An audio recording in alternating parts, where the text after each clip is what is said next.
आज मो पाखे उपस्थित अच्छा कवि श्री नीलम कुमार परिडा 2 दिन तले गोटे सुंदर विरह कविता रचना करते सुंदर से अनुप्रास रचित रचना शुणातु जहाँफल आमर बहुत दर्शक बंधु अनुप्रास रचना को भल पाऊँ कवि बहुत भल पाँच से मतामत अनुसार प्रकृत भंजंग भली आप लिखिपार्टी बोली बहुत मतामत आसी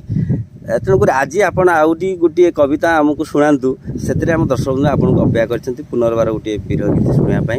आप आज गोटे विरह गीत कविता आम दर्शक बंधु शुणा। नमस्कार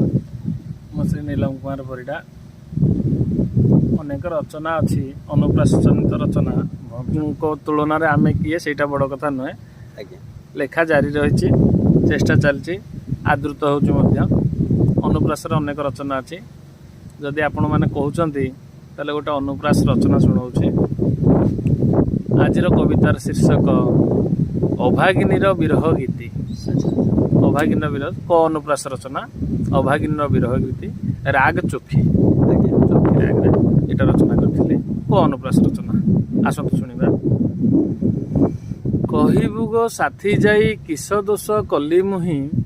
कुआर पुनेई राति जाउछि बीती कहबु गो साथी जाई किस दोष कली मुहि कुआर पुनेई राति जाउछि बीती कथा थिला आसिबाकु किया नई लेपासकु कुआ तारा उइलाणी पाहिब राति किए अबा कला बंधन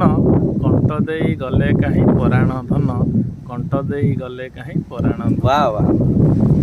कर भास्कर कौले कौल यौवन काले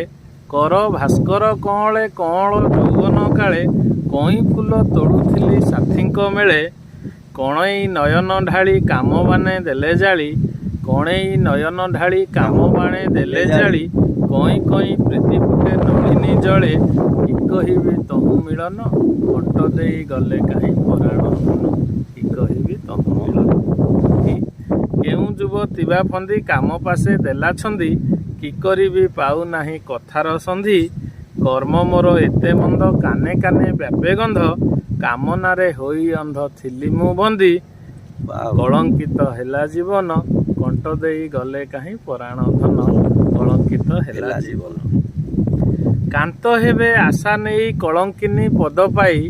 कांत हेबे आशा नेई कलंकिनी पद पाई काटू अच्छी जीवन मु कांदी कंदाई कहे नील मो बाहुनी कांत पाऊ अभागिनी कहे नील मो बाहुनी कांत पाऊ अभागिनी कामनारे होई अंध कर्म निदई केहू मुहे बंचिबी दिन कंठ देई गले काहीं पराण धन केहू मुहे बंचिबी दिन कंठ देई गले काहीं पराण धन। कवि महाशय मु कहिबे आपण मझिरे गोटे शब्द कहिले काने काने व्यापे गंध माने एमती काने काने सेटा हला जेहेतु ये अविवाहित अवस्था ता साथी की सी प्रेम करची विवाह पूर्व दि जनकर मिलन होईची मिलन हैला परे तांको संपर्क रे ये वर्तमान पे गर्भवती होई सारची सितरे अछि सेई कविता भितरे लेखा होईची सितरे केउ युवती बा फंदी काम पासे देला छंदी कि करिबी पाउ नाही कथार संधि कर्म मोर एते मंद काने काने व्यापे गंध कर्मटा एते मंद थिला जे कानरू कान व्यापुची गंधटा प्रचार सिना गंधटा व्यापे ना एटा कानरू कान प्रचार होची किए ताको कहलानी किए ताको कहलानी एंती प्रचार होई दुर्प्रचार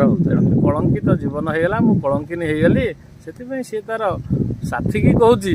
मो साथी कुआडे गले मते कंठ देइथिले आज राति बीती जाउची कुआर पुनेई राति मुठे अपेक्षा करची मो कांत कुआडे गले ताले एबे तो कवि महाशय आगु कुमार पुण्य आसुची ताहले निश्चिंत कंठ देइथिबा प्रेमिक प्रेमिक माने यही कवितार निश्चिंत किछि शिखिबे आ मोर आशा आगामी दिन रे भी मध्य आमे कविठू यही भंज साहित्यर अनेक उत्पादन आमे पाइबू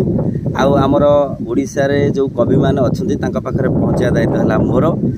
यही सुंदर सुंदर कविता एवं सुंदर सुंदर सामाजिक तथ्य पाइबा पई आम चैनल को आपण सब्सक्राइब करंतु